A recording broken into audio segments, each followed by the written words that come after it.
waayo salaadaadu hadday noqoto un tamtama ma waxaad akhriyayso wuxuu yahay baanad garanaynin ma macquul baa inaad 50 sannadood tukato haddana intanaad ku tukanayso cala alaqal inaad macnaheeda garan weydaa raganima taasi 50 sannadood wax akhriyo weligaa ha fahmin say tahay nin 50 sannadood faataxa akhrinaya oo weligii garanin faataxay maxaa tahay waa 7 aayadood yani waxay ahayd waxaanaynu ilaahay kula hadlayna inaynu garanno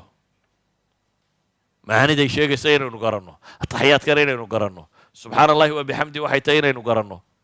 inaynu cibaadaadka dhadhansannaabay ahayd waxaad dhadhansan kartaa waxaad garanayso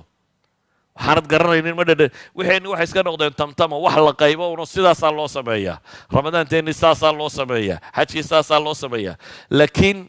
macnihii ka dambeeyey maynan dhuuxin marka waxaynu u baahannahay cibaadaadkeennu inay noqdaan cibaadaadkii sharcigu uu jideeyey ee ilaahayna faray subxaana wa tacaala si ay u yeeshaan midhihii la rabay in laga goosto oo intaynan midhaha aakhiro gaadhin waa inaynu adduunka midhahan ku dhadhaminaa haddaad adduunka midhahan ku weydo shakay leedahay aakhirana in midha laga heli doono